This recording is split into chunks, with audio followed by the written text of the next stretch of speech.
So today we're here with Dr. Iain Hunter. We're super excited. He's going to be talking about running mechanics and running movement patterns and how it affects performance. Dr. Iain Hunter is the professor of biomechanics, correct, at BYU? Awesome. Can you tell us a little bit about your racing career to start? Yeah, I'll try to summarize it. It's a long one because now I'm 48. I started running in high school, ran the 800 meters, and did that for BYU also. And since then, that's gradually advanced over time to longer races. So now it's the marathon is the main thing I've been focusing on the last few years, and it's been good. It's been great experiences along the way and some good successes and people to get to know as that's all progressed. Awesome. And so, as a professor at BYU, what kind of things are you currently researching? The main focus right now is on footwear and related to performance. The last almost 2 decades has mostly been looking though at the way people move and apply forces to the ground and how that relates to how much energy is used and how performance comes as a result of moving differently. Yeah. So can you kind of summarize, or I guess start telling us a little bit about how stride length affects running performance and why people should think about or not think about stride length when they're running? Yeah, that was the main thing I started researching. When I got to graduate school at Oregon State University, my advisor was interested in running mechanics and specifically how changing stride length affects the energy you use. The end result of what we got from working together was if you make your stride length longer or shorter than what you naturally prefer, you end up using more energy. So that we decided, leave it alone. Don't try to consciously change it or you're going to start using more energy to run. Yeah. Where do you think the idea of changing your stride length, or what are some of those ideas that people have had? Like, why do people think they need to change their stride length? A lot of it comes back to, I forgot which Olympic Games it was. I think it was 76, where a researcher looked at the stride length and found, or he actually looked at stride rate, how many steps per minute was the measurement. And he found from 800 meters through marathon, it was right around 180 steps per minute. And it was surprisingly similar across the events. It is higher for the faster races, but he was surprised how similar. And that has just been spread ever since of if the best in the world, no matter what distance, are close to 180, that must be right. But whenever projects are done looking at how to run using the least energy, we find the average might be close to 180, but there's a pretty wide spread among people. So we can't blame it on the internet, I guess, because it was back in the 70s, but online you'll still find that 180 popping up unless you start looking at journal articles where they've actually brought people in labs and tested what's optimal, and it's not the same for everyone. Would you say that's a similar story with other running form things that people have taught in the past, like foot strike pattern? Mm-hmm. Yeah, with foot strike, there's a history of people thinking landing more midfoot rather than heel is going to be better for performance or for reducing injury risk. And for the most part, the research there has shown if you prefer running midfoot and try to change, or if you prefer heel and try to change, you'll use more energy. It's not shifting towards one or the other is better. It's the body has a preferred movement pattern. And if you allow your body to use that preferred movement pattern for you, that's when you use the least energy to run and get the better performance times. Okay. Would that be the same with downhill running?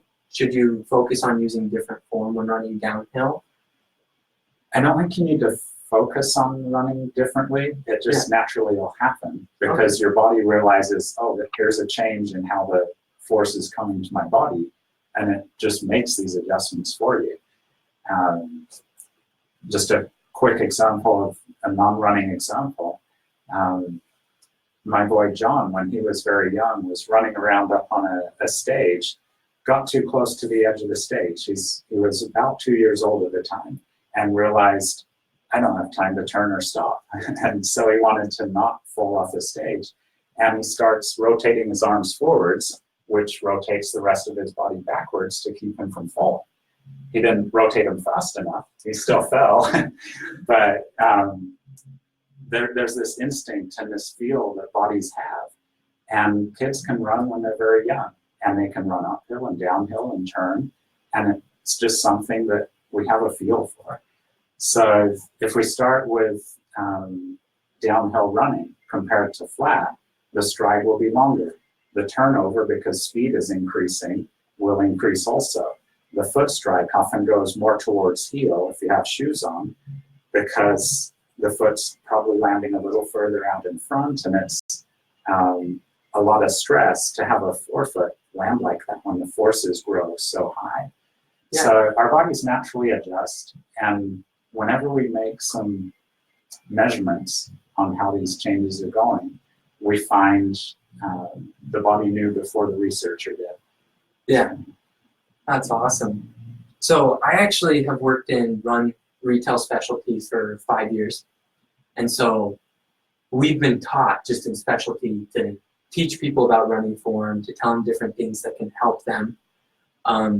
If you were to give someone tips that's beginning to run, what would you tell them about running form? Would it just be to do what's most natural and comfortable for you? That's the best place to start. Yeah. And they might not be the same runner 2 years down the road. They're going to develop certain strengths and so on. The challenge is if someone has a movement that's abnormal and we try to change it by saying move differently, their body might not be prepared to handle stresses in that way. There's some muscle weaknesses or tendon or even bone weaknesses that won't allow those changes until they develop the strength to handle the different movements. So you get a beginning runner and think, oh, they move kind of funny. You're comparing them to very experienced runners, and they might be that type of runner in the future, but they have to develop the strength and capacities to handle those positions that you're trying to teach. So I don't think it's bad to teach them, but focus more on strengthening the body to be able to do the preferred movements. It should be more the goal. Yeah. Also, as a beginner runner, one of the big things that people think about are running shoes, because that's one of the biggest pieces of equipment I think that beginner runners get when they're getting into running. How much, I know a lot of your research right now has been on running shoes. How much difference do you think running shoes make on performance? They can make a lot. You've heard about the 4% shoe, and these other companies are developing or already have released some shoes focused on running performance. And the 4% is because a study showed this shoe compared to a couple other marathoning shoes used 4% less energy. Now, that translates to 1-point-something% faster performance times, which you might think, well, what's 1%? Does that matter? Yeah, it does. If you're shooting for a Boston qualifying time and you're 2 minutes off, you change to a different shoe without any better fitness, that puts you there.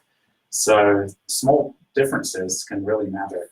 And the thing we're finding is it's not so much which company or which shoe to actually use. You need one for racing that's lightweight, but has a lot of foam, low density foam that will compress and then return the energy well. Carbon fiber plates and so on are making subtle differences, but the main thing is the foam, that it can compress and rebound at the right time.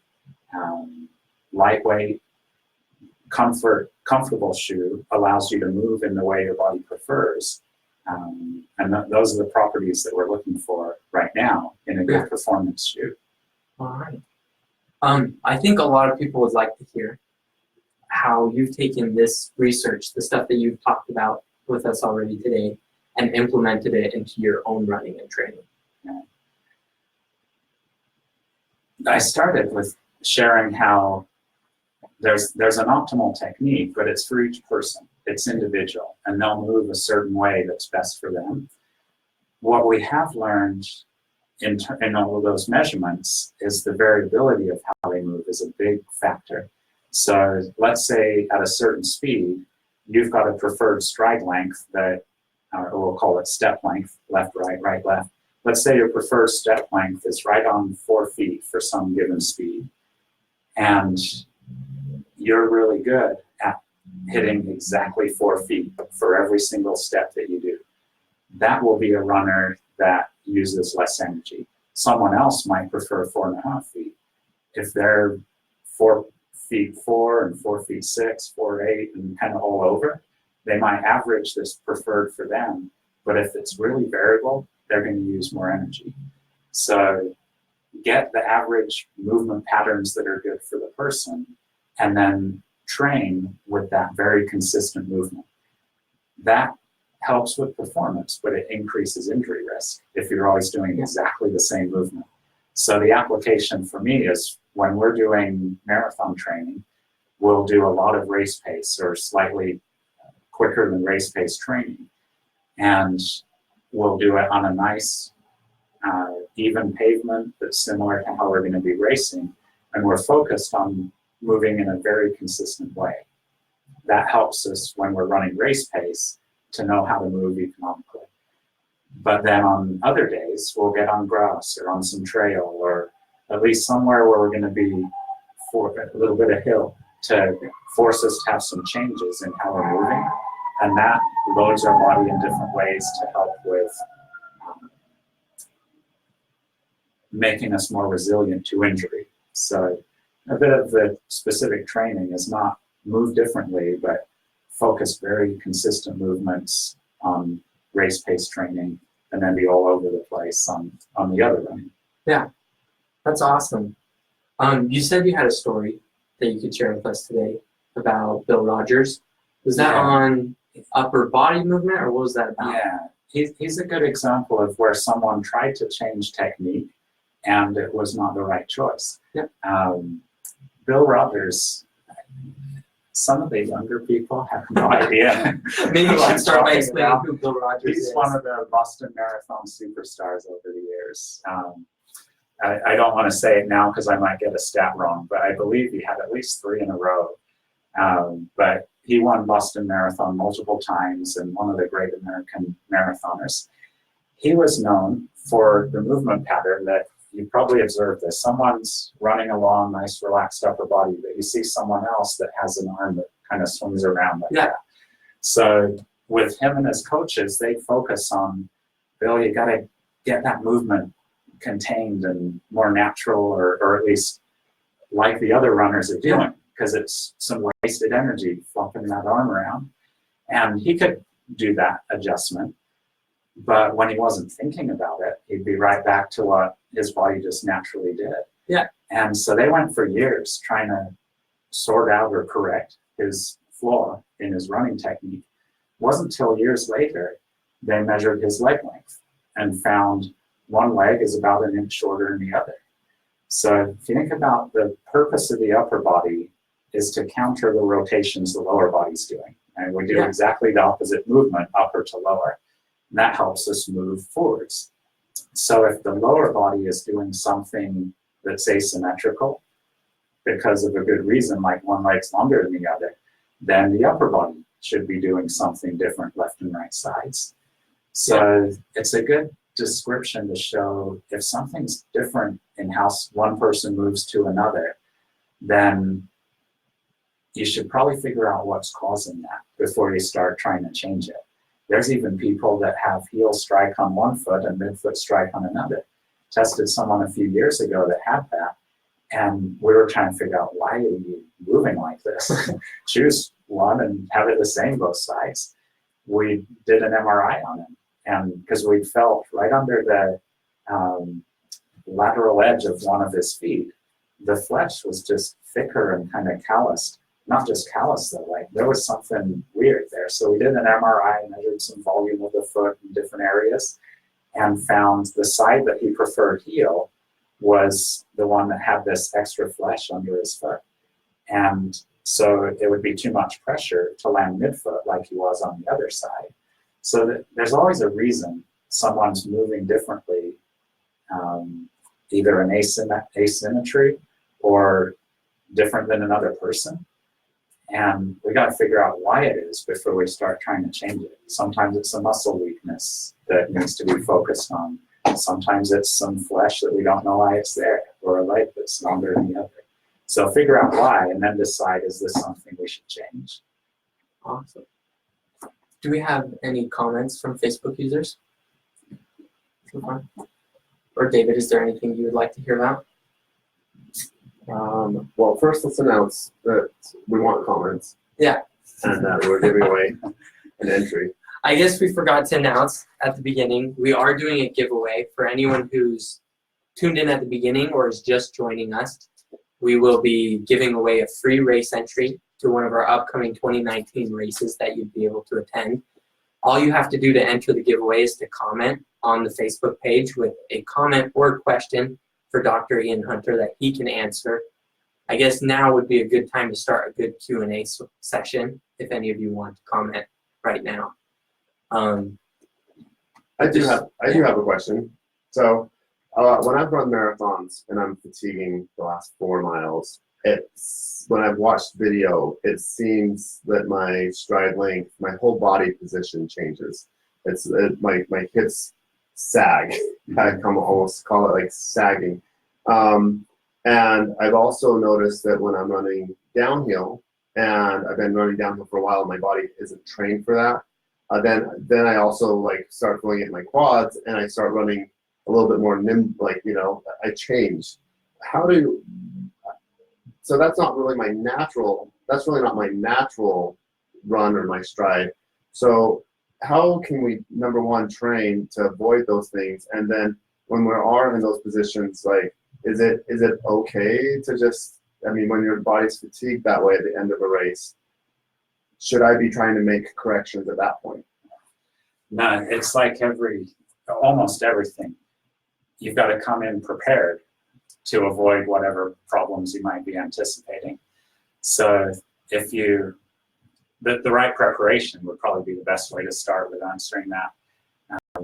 When I'm getting ready for example, a St. George Marathon that has a lot of downhill, half marathons around here, but this one here, the 10-13, has 9 miles downhill before it kind of levels. When I'm getting ready for those, I'll drive out with some training partners often to Hobble Creek around here. They'll often do an uphill hard run to take a little stress off their legs while getting a good aerobic workout. I'll continue driving up and we'll do the same run but down the hill to get my legs pounded, and they'll pick up my car and we meet and it all works out. So some of us might go up and do the downhill run while others do the uphill. You've got to train specifically to how you're going to race. That's true for no matter whether it's an uphill race, a downhill race, a level one, whatever it is. Train specific to how you race. So I'll do that one at a race pace effort. I'll do a few of my runs. I'll actually go in the lab. Our treadmill has a nice big incline, but you can also run the belts in reverse. So I'll do a few of my recovery runs just with a few miles of downhill. Turns out the adaptations that happen in muscle for downhill running last a very long time. So you could mix in a good hard downhill training run 6 weeks out from your race. You're still going to have some benefits of that lingering on race day. So that's about when I do the downhill run in Hobble Creek. That one's usually 4 weeks prior to race day. I'm well recovered from it, not sore from the downhill running. Training benefits are still there in the muscle. So good preparation is probably the best answer to that. If situation in the race, if you try to maintain your form, your muscles are fatigued in a way that they're not going to be able to. The neuromuscular signals are not going to work right. So it's kind of too late at that point, and you just do what you can to get through it. Whether it's nutrition or training or a mistake in the chosen race pace, the best thing actually to get through all of those troubles is get really fit prior to race day. We can make little adjustments and we learn things along the way, but getting really fit is the best thing to avoid those problems. So real quick, do you want to just do a quick bio about you again for the people who tuned in kind of halfway through? Sure. Grew up as a tennis player, and when I was 16 started running because I thought it would be fun. Had some friends on the team in high school. Coach said, "What do you run?" I said, "I don't know, I've never run before." So, well, let's have you try the 800 because no one else wants to. And I should have realized maybe there's a reason they don't want to. It's a very painful race. But that's what I did through high school and then college also. Kept interested in running and ended up doing a career where I can study running and be involved with USA track and field. I work with the steeplechasers that are the more elite ones in the country, doing some measurements, biomechanics, and trying to help them improve in their hurdling and so on. Continued running, still train with good friends. Jared Ward's one of the main guys I'm with training right now. And it's a kind of a joke when we do workouts together how far ahead he is, but we get plenty of recovery days and long runs that we stay together. And so I'm still doing the running because I just enjoy it so much, and have transitioned more to the marathon, and have found it's maybe painful also like the 800, but just in different ways. And it's been a good learning experience along the way to try to transition and do different things. We have a question from Heather asking, how important is strength training for runners? It's interesting how we think strength training, well, that's more what the sprinters do and so on. But when we're in the marathon training cycle, we're actually doing 2 workouts a week, specifically just on strength training. And you might think, well, why does a marathoner need to be strong in that way? If you think of the number of steps you're taking during a marathon, number of repetitions that you've got, we're going to be up around 25,000 steps. There'll be a big range depending on your speed, but it's tens of thousands of repetitions. But if each of those reps is now 68% of your max effort instead of 70% of your max effort for your muscles, you're going to be in a better state at the end of the day. It'll also help strengthen your tendons. It'll add some bone density. So there's some additional benefits for injury prevention, but also you're using less of your max effort with every step, and that'll help you use less energy throughout the race and have a better performance time. So we have a Royce Feeder that says big thanks for helping him tweak his program, his training program, to help him meet his BQ, Okay. or to help him get to his first BQ. What are some of the small tweaks you suggest to people that can make a big difference? Good sleep would be one thing. This isn't necessarily in order. This is just what I'm thinking of. Consistent sleep, especially getting to bed at the same time each night. You might wake up a little later or earlier depending on how your body's recovering, but getting to sleep within about 15 minutes of the same time each night helps a lot with recovery and injury prevention. Being good with your nutrition. I don't think it's bad to enjoy some of the sweets and treats that you might have. If you're putting a lot of miles in, it's okay if there's a few extra calories. But good nutrition is an important factor. One of our teammates at BYU, he'll see someone will offer him something and says, "No, I only put Ferrari fuel in my body," and he makes fun of people that put in junk into their bodies. But good nutrition, good sleep.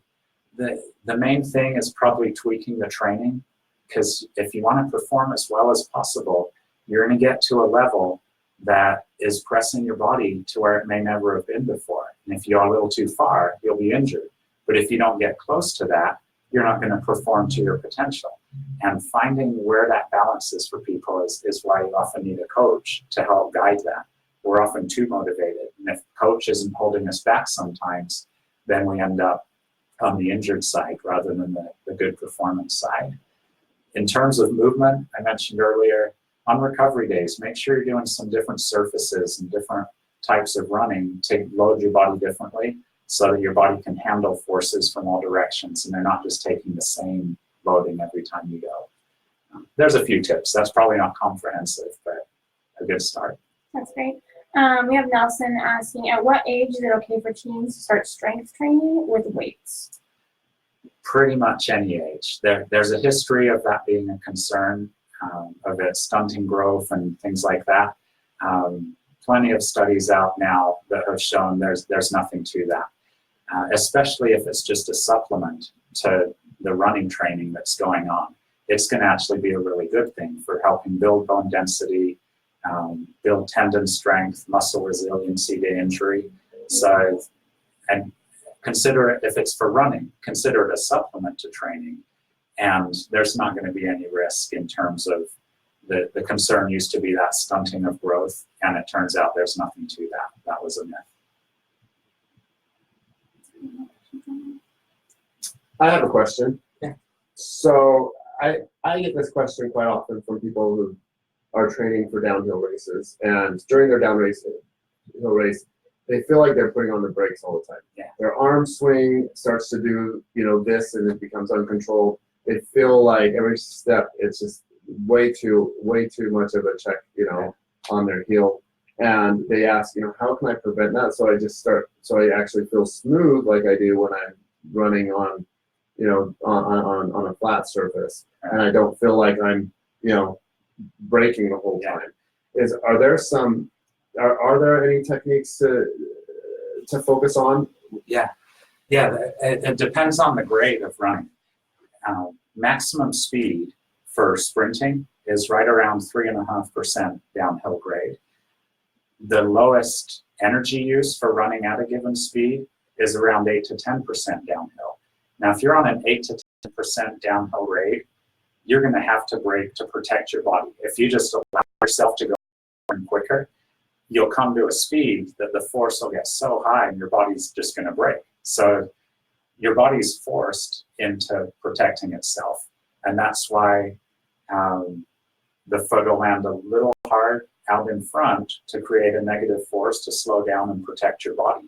So at some point, you do need to focus on, I just need to protect my body from injury rather than maximizing my speed.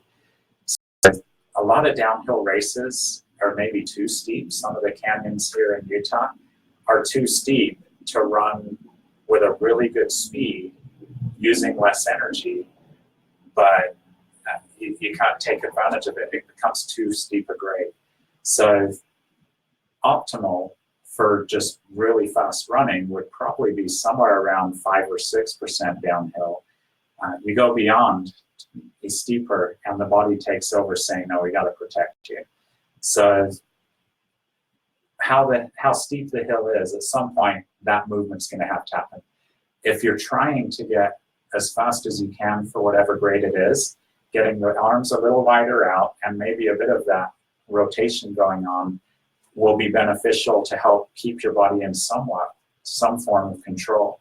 If it's just a nice gradual downhill slope, then you can focus on just increasing your cadence a little. That'll force a slightly shorter stride, but it'll allow you to land with your foot underneath you and not have such a high peak force. That's opposite from this economy of movement I talked about earlier, but that's testing for flat ground and also uphill running. On downhill, you're already getting an aerobic savings because you're moving with gravity and not having to generate forces internally to keep the speed going. So we do want to adjust when it's a gradual downhill.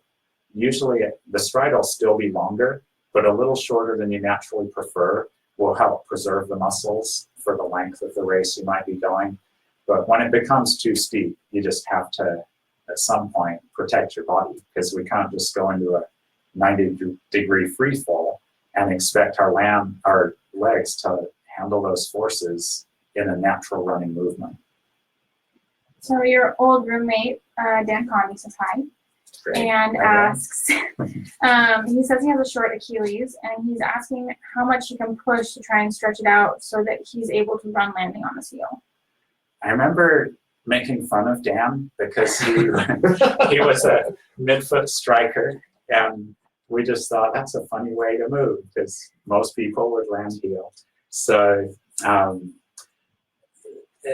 In terms of how far you can stretch it safely, that can gradually improve over time, but the genetics are going to have some limitations on how far that can go.